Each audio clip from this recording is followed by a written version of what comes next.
ओम शांति। 25 मार्च 2024 की साकार मुरली से होमवर्क। आज की मुरली से हम लक्ष्य लेंगे, विश्व महाराजन बनने का पुरुषार्थ करना है। विश्व महाराजन की विशेषता है, उसमें योग का बल होगा अर्थात शक्तिशाली होगा, ज्ञान का बल होगा अर्थात नॉलेजफुल होगा, और धारणा होंगी। धारणा हमारा खजाना है, संपत्तिवान होगा। रूहानियत होगी जिसके आधार पर वो पालना करेगा, तो सेवा करनी होगी।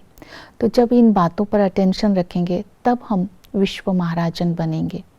तो योग का बल जमा करने की भिन्न भिन्न विधियां आज की मुरली में बाबा ने बताई।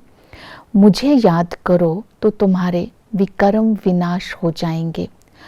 तुम बच्चे ब्राह्मण, बाबा ने कहा कि ब्रह्मा बाबा पर तो बहुत सारी जिम्मेवारियां हैं। तुम बच्चे तो ब्रह्मा बाबा से भी ज़्यादा योग का बल जमा कर सकते हैं। तो योग करने की जो विधि बताई वो विधि है, अपने को आत्मा समझ बाप को याद करना।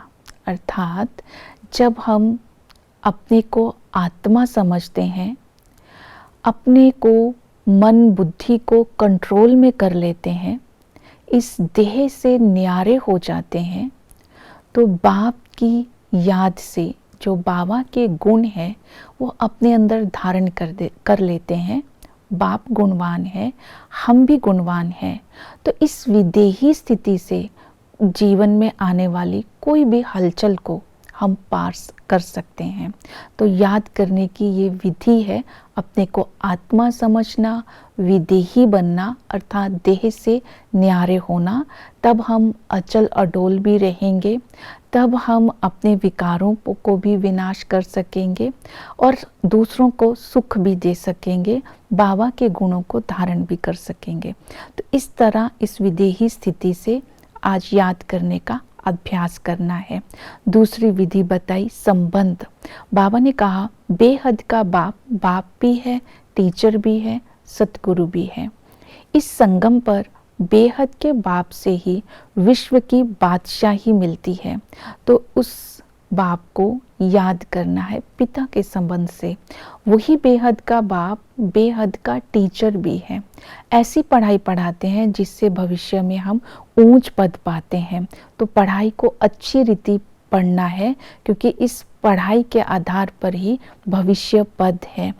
क्योंकि बाबा ने कहा ये पढ़ाई पढ़कर जब तुम देवता बन जाएंगे तब विनाश हो जाएगा। तो हम बाप से ये पढ़ाई पढ़ते हैं, इस निश्चय को बुद्धि में रखना है। ये पढ़ाई है ड्रामा के आदि मध्य अंत का राज, परमात्मा का परिचय, 84 जन्मों का राज। ये सब बातें बुद्धि में रखनी है। और सतगुरु हमें पावन बना रहे हैं, इस स्मृति से सतगुरु को याद करना है। तो ये याद की दो विधियां बताई, विदेही अवस्था, संबंधों का अनुभव। तो याद का आधार है समर्पणता।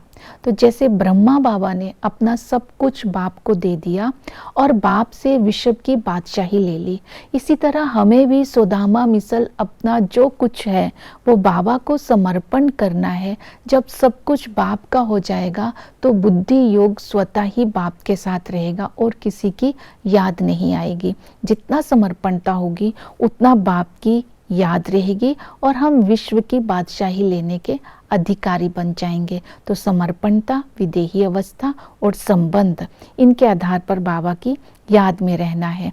धारणा तब होगी अगर ज्ञान का मनन चिंतन बुद्धि में चलता रहेगा, क्योंकि संगम पर बाबा हमें तीसरा नेत्र देते हैं, त्रिकालदर्शी बनाते हैं, त्रिनेत्री बनाते हैं, ड्रामा के आदि मध्य अंत का राज समझाते हैं। इस सृष्टि चक्र को बुद्धि में फिराते रहना है कि आदि में राम राज्य था और सभी सुखी थे, एक धर्म था, मध्य में रावण राज्य होता है, देह अभिमान आता है, एक दूसरे को दुख देते हैं और अंत में बाबा आकर के ब्रह्मा के द्वारा हमें रचते हैं, हमें सर्वश्रेष्ठ आत्मा बनाते हैं, हमें त्रिकालदर्शी बनाते हैं, हम श्रेष्ठ आत्मा बन करके भविष्य राज्य के अधिकारी बनते हैं। धारणा करनी है पवित्रता की और खुशी की। खुशी की धारणा करने के लिए बाबा ने कहा इस नशे में रहना है, हम गोपी वल्लभ की गोपियां हैं। दूसरा ये नशा रखना है, हमें रहम दिल बन करके दूसरों का कल्याण करना है। स्व का कल्याण करके दूसरों का कल्याण करेंगे, उतनी खुशी होगी। तीसरा, प्राप्तियों को सदा याद रखेंगे कि संगम पर बाबा हमें पढ़ाते भी हैं, हमें बादशाह भी देते हैं, हमें पावन भी बनाते हैं। और ये भी नशा रखना है कि जितना हम बाबा की याद में रहेंगे, हम दूसरों को मधुरता की टोली खिलाएंगे और संस्कारों की रास करेंगे और अपने अंदर पवित्रता की धारणा करेंगे।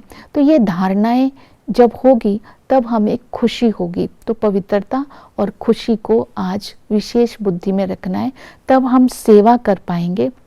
अंतर्मुखी होकर के हम विचार सागर मंथन करेंगे और सेवा करते समय विशेष 84 जन्मों का राज बताना है, ड्रामा का राज बताना है। परमात्मा सर्वव्यापी नहीं है ये बताना है। जो देवताएं हैं उनकी कितनी 10-10 भुजाएं बताई हैं देवियों को, इसका राज बताना है। रावण के 10 सिर क्यों है, इसका राज बताना है। ओम शांति।